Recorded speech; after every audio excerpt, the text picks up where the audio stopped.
Okay बच्चा party, we will talk about unemployment here, जो एक बहुत बड़ी समस्या है. What is unemployment? What is unemployment? Okay, काम नहीं है. काम नहीं है, पैसा नहीं है.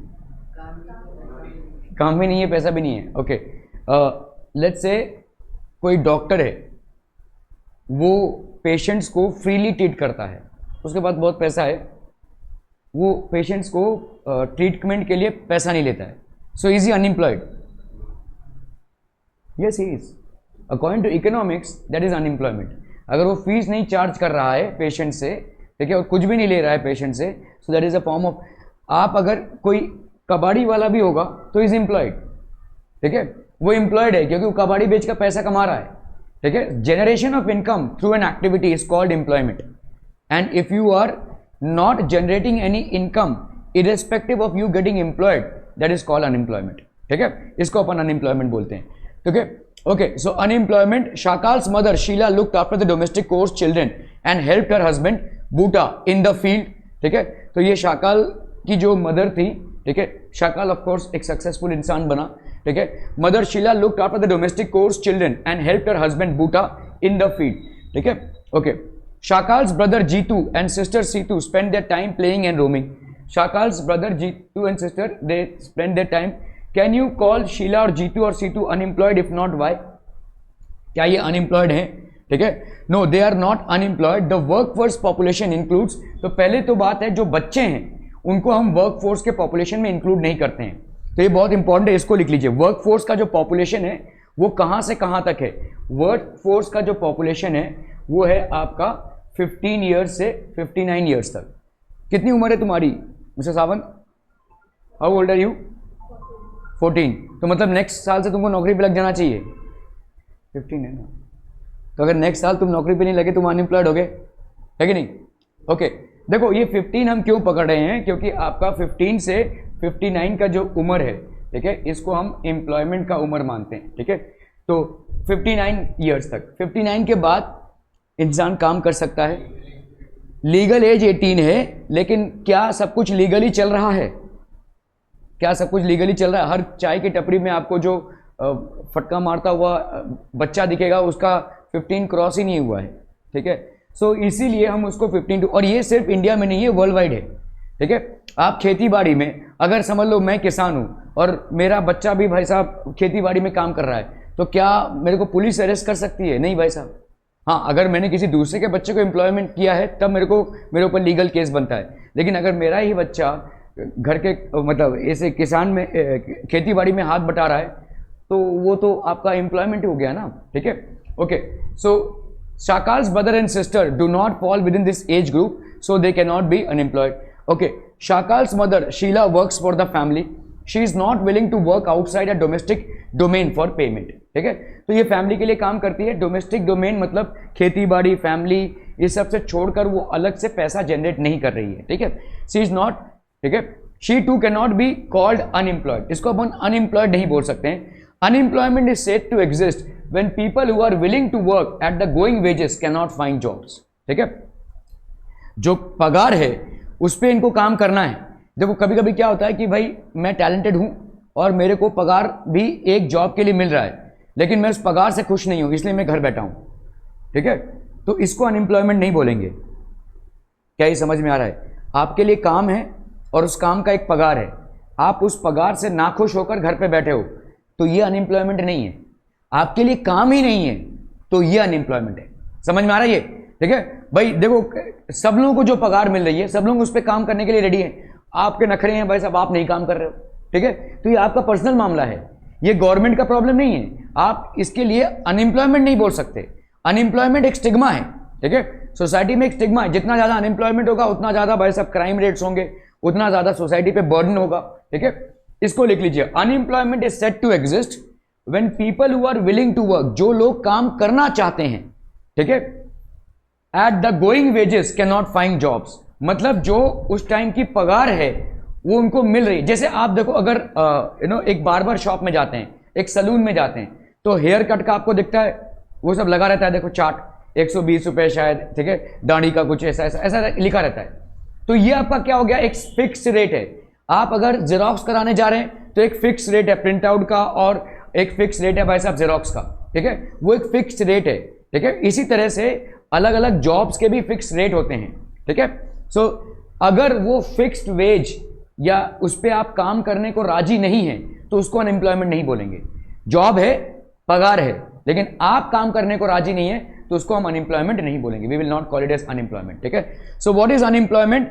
It is said to exist when people who are willing to work, जो काम करना चाहते हैं at the going wages cannot find jobs. If people are not willing to work at the going wages, that cannot be called as unemployment. इसको अपन unemployment नहीं बोल सकते, ठीक है, क्लियर है। जैसे छुट्टी होना और आपका छुट्टी लेना दोनों अलग अलग चीजें हैं, ठीक है। आज समझ लो स्कूल की छुट्टी है तो आप क्या स्कूल में झाड़ू लगाने जाएंगे? नहीं जाएंगे भाई साहब, इनका अलग है, ठीक है। तो आप भाई साहब स्कूल नहीं जा रहे हैं तो ये आपका हॉलीडे हो गया, लेकिन आप अपने स्कूल में आप अपनी इच्छा से अगर नहीं जा रहे हैं तो वो आपका एब्सेंटिज्म होगा, ठीक है, that can not be called a holiday, ठीक है।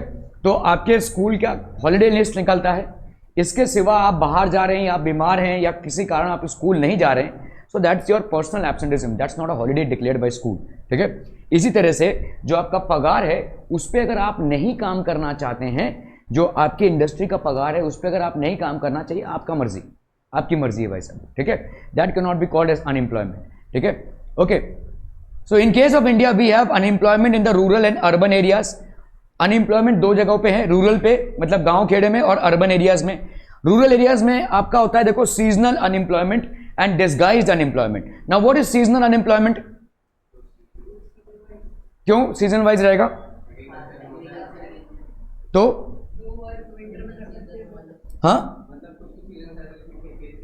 खेती होती ही नहीं है, कुछ कुछ ऐसे सीजन हो गए, जैसे बहुत बरसात की सीजन हो गई, खेती बाड़ी इसमें नहीं होता है।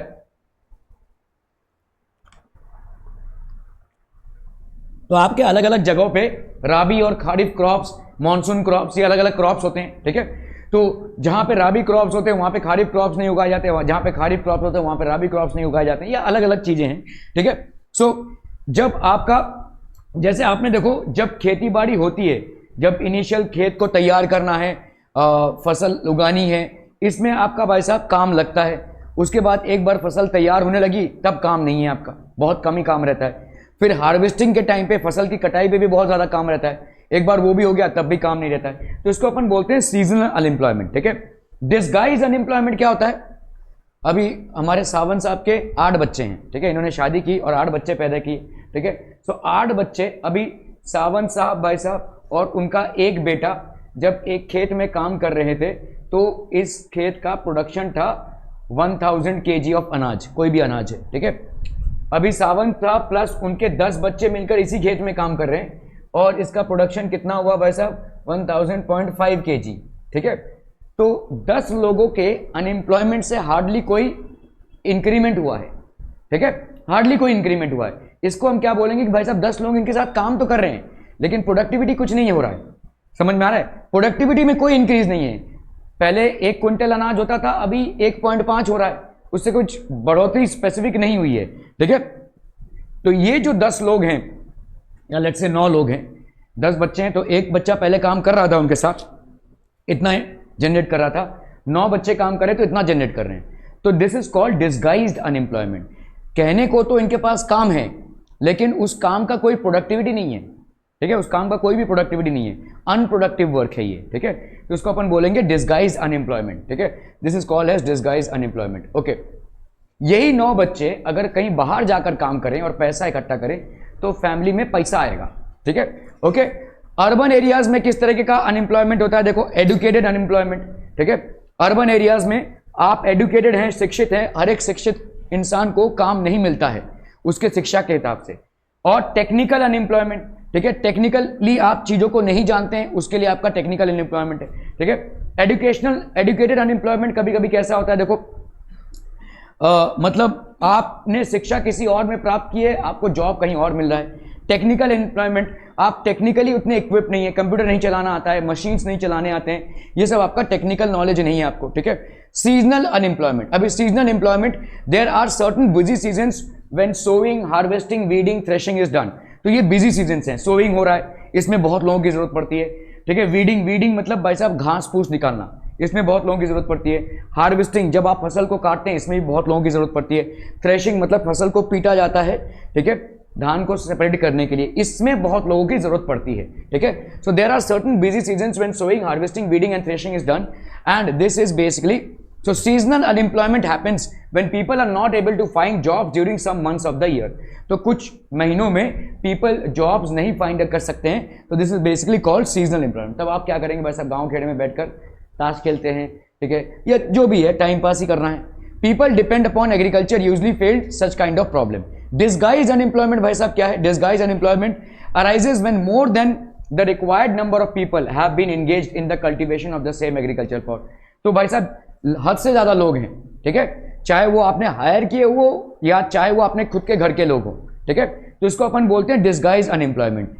ये ज्यादा लोगों को एम्प्लॉय करने से आपकी प्रोडक्टिविटी में कोई वृद्धि नहीं आई है. There is no increase in the productivity.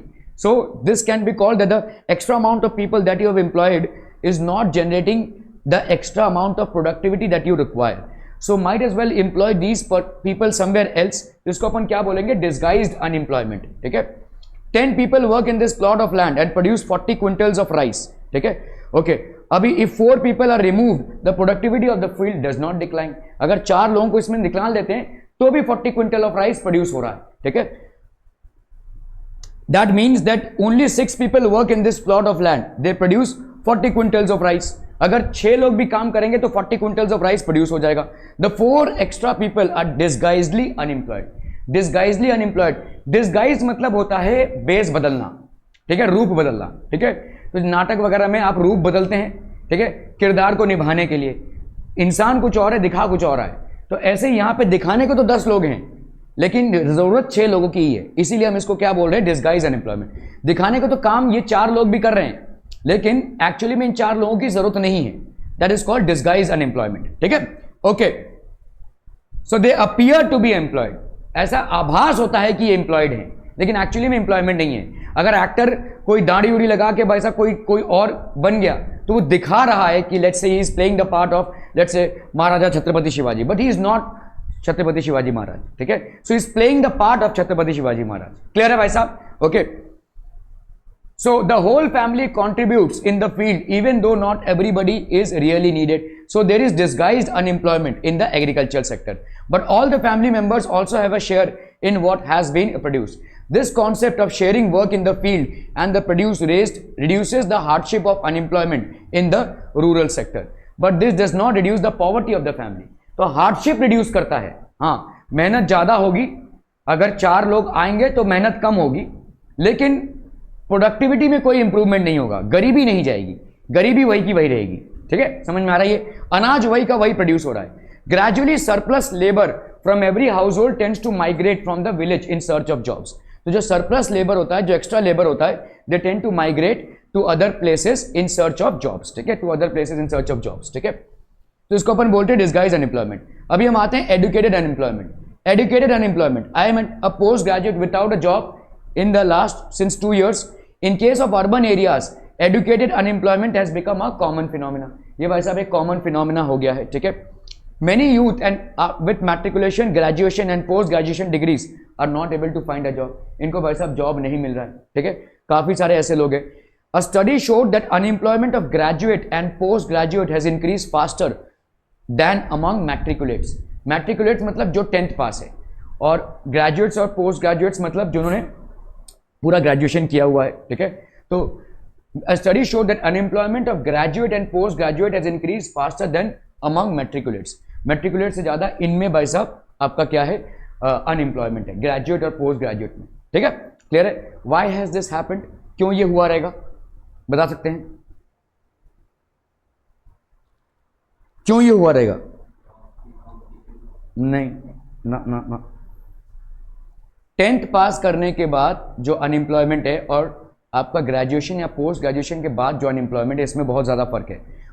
Graduation या पोस्ट ग्रेजुएशन मतलब आप भाई साहब 15 साल की पढ़ाई कर चुके हैं, ठीक है.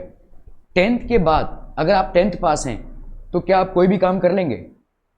आपको भाई साहब काम मिलना मुश्किल है ना, ठीक है. तो आप कोई भी काम कर लेंगे, ठीक है. कोई भी काम मतलब उसमें अगर थोड़ा बहुत मेहनत मजदूरी भी इन्वॉल्व है तो आप कर लेंगे.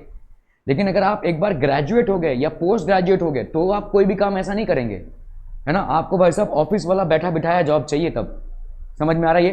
तो आपने अपने आप को और ज़्यादा शिक्षा दी है तो आपका एक्सपेक्टेशन भी मार्केट से बढ़ गया है, your expectation from the market is increase. So now you will, आप कितने ही 10वीं पास लोगों को जानते होंगे जो मेहनत मजदूरी का काम भी कर ले रहे हैं, हथौड़ा भी पीट ले रहे हैं भाई साहब, थोड़ा बहुत सामान भी धो ले रहे हैं, ठीक है। ऐसे बहुत सारे लोग हैं क्योंकि उनको मालूम है कि भाई साहब मेरा 10th तक ये मुझे कहीं ऐसा बैठा बिठाया आराम वाला जॉब नहीं मिलने वाला है, I will have to work this way out, ठीक है। But a person who has completed his graduation और post graduation will not compromise on this. उसको भाई साहब बैठा बिठाया एसी वाला जॉब चाहिए, है ना।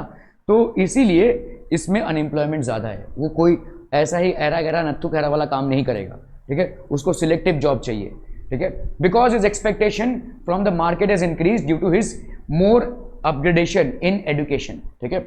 Okay, technical unemployment, I am an engineer without a job since a year. ऐसा हो सकता है भाई साहब, एक इंजीनियर है without a job since a year, ठीक है। There is unemployment among the technically qualified person, ठीक है। So what is unemployment? Unemployment exist when people who are willing to work at the going wages can not find jobs. ये आपको definition लिखना ही पड़ेगा। What is unemployment? Unemployment is a factor where in people are ready to work at the going wages but are not able to find the jobs. दूसरा आपका क्या है? Working force कहां से कहां तक है? 15 टू 59 ईयर्स है, ठीक है, 15 years to 59 years. Seasonal unemployment occurs when people who are willing to work are not able to find jobs during some months of the year. Disguised unemployment क्या होता है भाई साहब? In case of disguised unemployment, people appear to be employed but are actually unemployed, ठीक है। The work requires the service of 5 people but engages 8 people. तो इसको अपन बोलते हैं, ये ज्यादा करके आपका कहां पे होता है? रूरल सेक्टर में, ठीक है।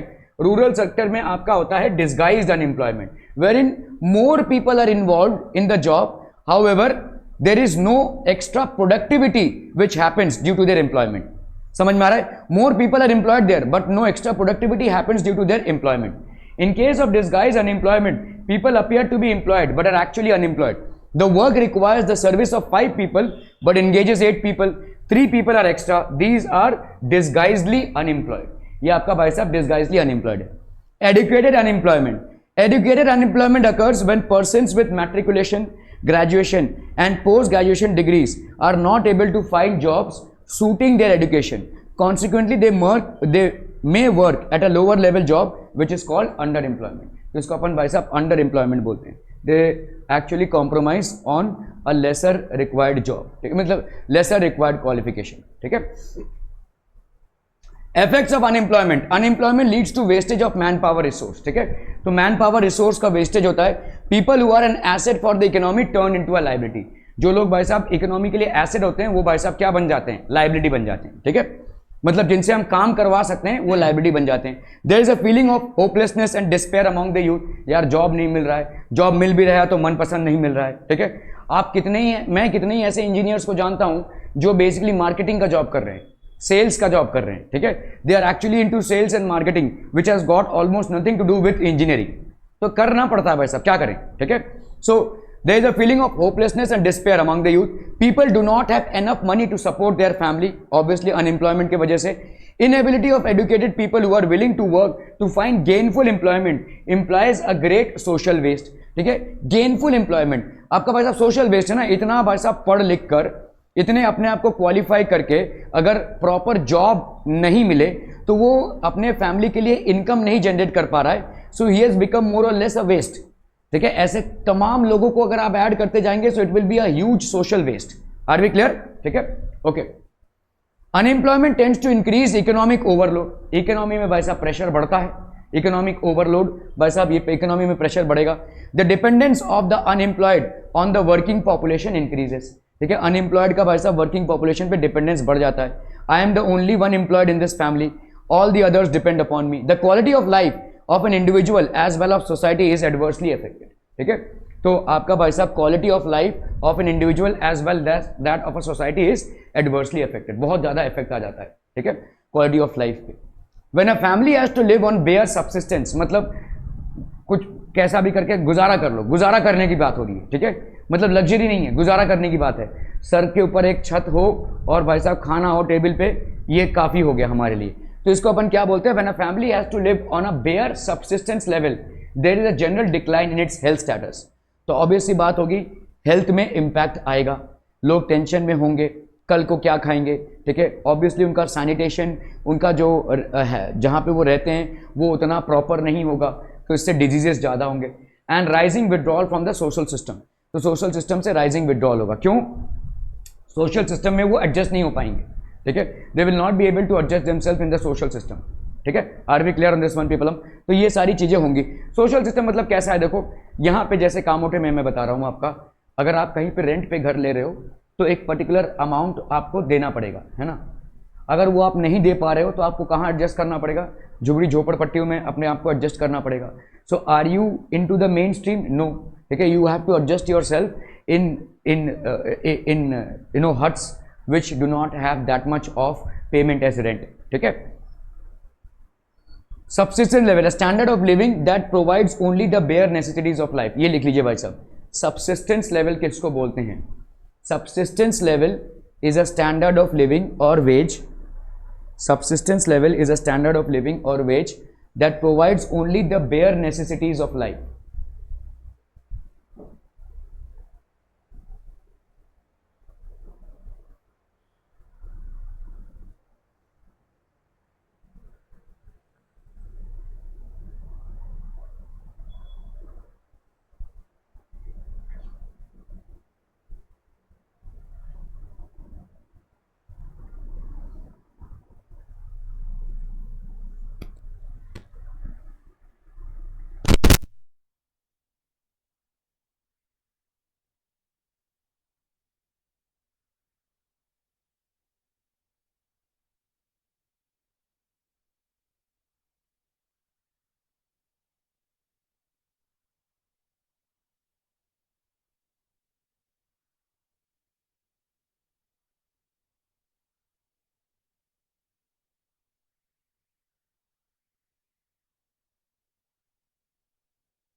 Okay, so a standard of living. So subsistence level is basically a standard of living or wage that provides only for the bare necessities of life. Unemployment has detrimental impact on the growth of economy. Detrimental मतलब बहुत ही harmful impact है, ठीक है, unemployment का. When people do not earn, demand for goods and services fall. भाई साहब अगर आप goods and services को produce कर रहे हैं लेकिन इकोनॉमी में एम्प्लॉयमेंट को जनरेट नहीं कर पा रहे हैं तो लोगों के पास पैसा कहाँ से आएगा उनको खरीदने के लिए. आप गुड्स एंड सर्विसेज प्रोड्यूस कर रहे हैं लेकिन लोगों के पास पैसा ही नहीं है उसको खरीदने के लिए, ठीक है, तो यहाँ पे क्या हो जाएगा, demands for goods and services and fall, so the malls which are set up to sell these goods and services they will go vacant, वहां पे भाई साहब कोई पब्लिक इन्फ्लो ही नहीं होगा। Production in industrial sector fall होगा, क्योंकि अगर भाई साहब मुझे मालूम है कि अगर मैं कुछ चीज मैन्युफैक्चर कर रहा हूं तो वो लोग बाय आउट तभी करेंगे जब उनके पास पैसा हो, लोग भाई साहब पैसा ही नहीं है, एम्प्लॉयमेंट ही नहीं है, तो मैं क्यों ही प्रोड्यूस करूं, बिकेगा ही नहीं, तो इंडस्ट्रियल सेक्टर भाई साहब फॉल हो जाएगा। नेशनल जीडीपी और इनकम फॉल्स, तो आपका gross domestic product this is also going to fall. Poverty rises, गरीबी बढ़ेगी भाई साहब, पॉपुलेशन बिकम्स अ लाइबिलिटी, और तब पॉपुलेशन आपका एक लाइबिलिटी हो जाएगा, ठीक है, population will become a liability. Okay, explain the 5 effects of unemployment in India. Wastage of manpower resource, तो आपका भाई साहब यहाँ पे क्या है, wastage of manpower as a resource, manpower resource wastage होगा। Increase economic overload, economic overload बढ़ रहा है। The quality of life of an individual as well as of society is adversely affected, तो individual as well as of society quality of life is adversely affected. Impact on the growth of economy, ठीक है, तो आपका भाई साहब economic growth नहीं होता है। एक्सप्लॉयटेशन ऑफ लेबर, ठीक है, लेबर का भी एक्सप्लॉयटेशन होता है भाई साहब, ठीक है, लेबर का एक्सप्लॉयटेशन, तो आपका देखो ये लेबर का एक्सप्लॉयटेशन कैसे होता है, देखो समझ लो सब लोग एम्प्लॉयड है, ठीक है, कोई एक बंदा अनएम्प्लॉयड है, तो कोई काम निकला जिसका पर आवर रेट 100 रुपये है, ठीक है, तो ये बंदा भाई साहब ये काम कर ले या ना कर ले उसकी मर्जी, ठीक है, लेकिन अभी समझ लो भाई साहब मेरे को मालूम है कि मार्केट में और भी 10 लोग अनएम्प्लॉयड हैं, ठीक है, तो मैं अभी क्या करूंगा, अभी मेरे को मालूम है हार्डली एक ही बंदा अनएम्प्लॉयड है, तो उसको मेरे को 100 रुपये देने पड़ रहे हैं। अभी 10 लोग अनएम्प्लॉयड हैं और मैं अगर अभी इसको ड्रॉप करके 50 रुपये कर दूं तो क्या इन 10 लोग में से मतलब 5 लोग मेरे को मिल ही जाएंगे इस काम को करने के लिए, है ना। सो इससे क्या होता है, एक्सप्लॉयटेशन ऑफ लेबर होता है। जितना ज़्यादा अनएम्प्लॉयमेंट होगा कंपनी वाले या मैन्युफैक्चरिंग सेक्टर उतना ही कम पगार देगी, क्योंकि उनको मालूम है तुमको नहीं करना है ना, चलो हटो दूसरे को बुलाता हूँ मैं, वो कर लेगा। तुमको मैं 100 दे रहा हूँ, तुम नहीं कर रहे हो, वो 80 में कर देगा, और दूसरा वाला 80 क्या 50 में कर देगा, तीसरा वाला 50 क्या 40 में कर देगा, है ही नहीं, पैसा ही नहीं है, ठीक है। So unemployment basically promotes exploitation of labour. और कैसा लेबर एक्सप्लॉयटेशन हो सकता है, भाई साहब 9 घंटे काम करने के 100 रुपये हैं, ठीक है, हम बोलेंगे नहीं भाई साहब 12 घंटे काम करने के 100 रुपये देंगे, ये भी एक टाइप का एक्सप्लॉयटेशन हो गया, this is also an exploitation. फिर क्या है भाई साहब, मेरे कंपनी का काम तो करना ही है, मेरे घर का भी थोड़ा सा काम कर दो, ठीक है, तब जाकर मैं पगार दूंगा। मतलब क्या होगा, मजबूरी में लोग करेंगे इसको, क्योंकि आपके पास भाई साहब पैसा नहीं है, आपके पास काम नहीं है, तो एक्सप्लॉयटेशन होगा लेबर का। जहाँ पे जितनी ज़्यादा अनएम्प्लॉयमेंट होगी वहाँ पे उतना ही ज़्यादा एक्सप्लॉयटेशन ऑफ लेबर होगा, ठीक है। Okay, unemployed but with low income, in case of India statistically the unemployment rate is low. यहाँ पे अनएम्प्लॉयमेंट का रेट लो है, लेकिन मतलब लोग एम्प्लॉयड हैं, इनकम जनरेट कर रहे हैं, लेकिन जो इनकम जनरेट कर रहे हैं वो ज़्यादा नहीं है, ठीक है। In case of India statistics अगर आप देखेंगे तो अनएम्प्लॉयमेंट का रेट लो है, but what is the income that they are generating. According to the World Bank, average unemployment rate of the world is 5.9%, ठीक है, एंड इंडिया इज 3.6% इन 2014। तो India में अनएम्प्लॉयमेंट रेट मतलब जो लोग कोई भी पैसा जनरेट नहीं कर रहे हैं, घर पे बैठे हैं, that is 3.6%, which is lesser than the world average, ठीक है। लेकिन ये जो लोग काम कर रहे हैं, are they generating sufficient income. आपने कभी पता करने की कोशिश की आपके बिल्डिंग में जो वॉचमैन है उसकी सैलरी कितनी है, या जो चाय बेचता है वो कितना कमा लेता है दिन का, ठीक है। ये सारी चीज़ें अगर आप पता करके देखेंगे तो आप देखेंगे कि जो काम वो कर रहे हैं उसके हिसाब से उनको पगार या उसको जो पैसा मिल रहा है वो बहुत कम है, ठीक है। So a large number of people represented with low income and productivity are counted as unemployed, ठीक है। तो यहाँ पे प्रॉब्लम ये है कि a large number of people represented with low income, जिनका इनकम काफ़ी लो है, and productivity are counted as employed. तो भले ही हम 3.6% पे हैं, which is lower than the world average, but still the amount of money that we are generating is very less, ठीक है, is very less. They appear to work throughout the year, but in terms of their potential income, it is not adequate for them, ठीक है। The work that they are pursuing seems to be forced upon them, ठीक है। They make therefore want other work of their choice, ठीक है। They may therefore want other work of their choice. तो इनको चाहिए दूसरा काम, लेकिन भाई साहब मिल नहीं रहा है, तो मजबूरन बहुत कम पगार पे ये काम करना पड़ रहा है, ठीक है। So although they are employed but they are not getting paid sufficiently, ठीक है. Poor people cannot afford to sit idle. They tend to engage in any activity irrespective of their earning potential. Their earning keeps them on a bare subsistence level. तो भले वो employed हैं और कुछ पगार कमा रहे हैं, लेकिन वो सिर्फ हैंड टू माउथ एग्जिस्टेंस है. हैंड टू माउथ एग्जिस्टेंस मतलब खाना मिल जाए और रहने की कोई जगह मिल जाए, ठीक है. तो बेयर एग्जिस्टेंस का लेवल है ये, ठीक है. This is just bare existence का लेवल, ठीक है. Employment scenario in primary, secondary and tertiary sector. So let's look at the primary sector. In primary sector, agriculture is the most labor absorbing sector of the economy. सबसे ज्यादा labour का भाई साहब requirement कहां पे होता है? एग्रीकल्चर में, ठीक है. Agriculture is the most absorbing sector of the economy, ठीक है. In recent year, there has been a decline in the dependence of population on agriculture, partly because of disguised unemployment, ठीक है. तो in recent years, ठीक है, there has been a decline in the dependence of population and agriculture partly because of disguise employment. तो अभी आपका जो extra work force है उसकी जरूरत नहीं है. They can go somewhere else and earn, ठीक है. Okay. Some of the surplus labour in agriculture has moved to either the secondary or the tertiary sector. तो ये सरप्लस लेबर आपका सेकेंडरी और टर्शियरी सेक्टर में मूव कर गया. Secondary sector, in the secondary sector small scale manufacturing is the most labor absorbing, ठीक है. small scale manufacturing जो है वो सबसे ज्यादा labor absorbing है. tertiary sector में आते हैं. in case of the tertiary sector various new services are now appearing like biotechnology, information technology and so on. ये सब भाई साहब नए sectors आ रहे हैं. तो story of a village देखिए. there was a village inhabited by several families. each family produced enough to feed its members, ठीक है. तो सब लोग भाई साहब कुछ ना कुछ प्रोडक्शन कर रहे थे, enough to feed its members, ठीक है, अपने मेंबर्स को फीड करने. each family met its needs by the members making their own clothes and teaching their own children. तो सारा सब कुछ अपना क्लोथ मैन्युफैक्चरिंग से लेकर फूड मैन्युफैक्चरिंग सब कुछ अपना ही प्रोडक्शन कर रहे थे, अपने ही बच्चों को ये पढ़ा रहे हैं, ठीक है. One of the families decide to send one of its sons to an agricultural college, ठीक है. The boy got his admission in the nearby college of agriculture, ठीक है. After some time he became qualified in agro engineering and came back to village. He proved to be so creative that he could design an improved type of plow which increased the yield of wheat, ठीक है. तो इसने भाई साहब अलग अलग तरीके अपनाए क्योंकि एग्रीकल्चर इंजीनियरिंग करके आया था, तो इसको काफ़ी सारा क्वालिफिकेशन और नॉलेज हो चुका था. तो इसने भाई साहब प्रोडक्टिविटी को पूरा 360 डिग्री टर्न कर दिया. Thus a new job of agri engineer was created and filled in the village. तो अभी तक भाई साहब विलेज अपने आप में सेल्फ सफिशिएंट था, अपने आप में कैसे भी करके सारे फैमिलीज अपने आप को मैनेज कर रही थी. This person who actually completed his agro engineering came back and he improved the way in which people used to do agriculture in the village. This improved, ठीक है. ये भाई साहब बहुत ज्यादा improve हुआ. The family in the village sold the surplus in a nearby neighboring village. They earned good profit which they shared amongst themselves, ठीक है. Inspired by this success, all the families after some time held a meeting in the village. They all wanted to have a better future for their children also. They requested the panchayat to open a school in the village. तो भाई साहब ये किस लिए हुआ है? ये change किस लिए हुआ है? क्योंकि एक शिक्षित इंसान विलेज में शिक्षा लेकर वापस आया, ठीक है. तो इसलिए शिक्षा का महत्व इनको मालूम चला.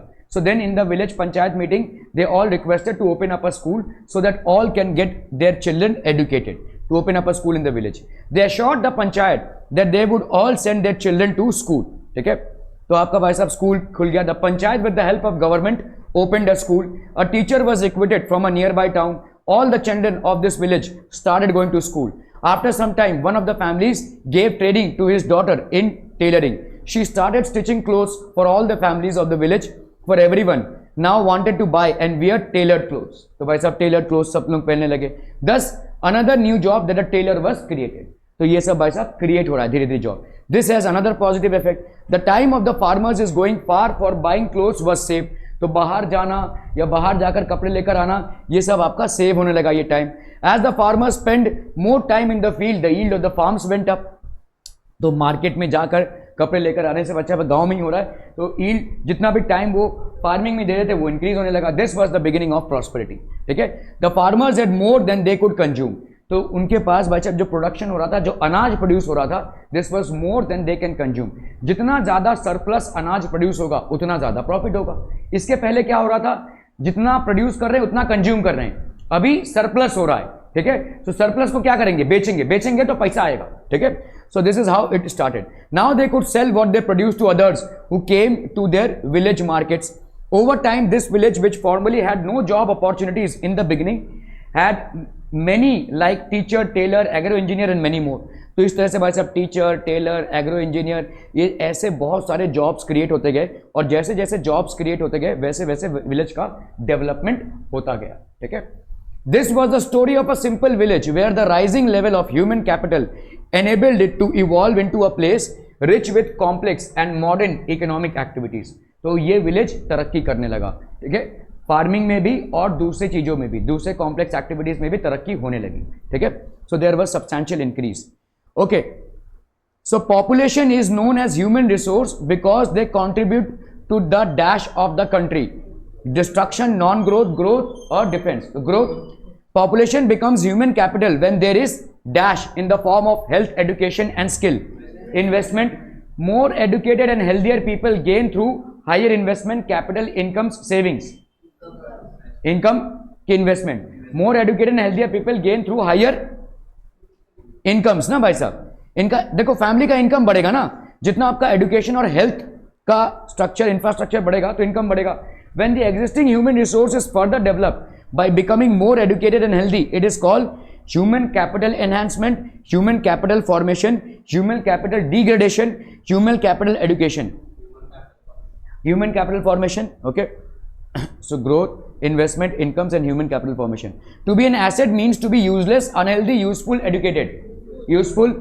Trade, transport, communications, banking, education, health etc. are included in the dash sector. Tertiary sector में आ जाएगा. The activities in all these sectors add value to national income, budget, family income, investment. National income. Market activity involved dash to anyone who performs. Remuneration, promotion, transfer, bonus. Remuneration मतलब payment. ठीक है. Market activity involves payment to anyone who performs. ठीक है. All the activity जो आपने पढ़ा, दो activities होती हैं, मार्केट एक्टिविटी और non market activity. Non market activity में काम के लिए आपको पैसे नहीं मिलते हैं, मार्केट एक्टिविटी में काम के लिए आपको पैसे मिलते हैं. All the activities in the three sectors are called basic, economic, human और social. Economic activities. ठीक है. Okay. So आपका useful, tertiary, national income, remuneration and income. Some women have entered the administrative and other services, including those which need high level of scientific and dash services. चलिए भाई साहब इसको बताइए क्या हो जाएगा. एक मिनट. हाँ,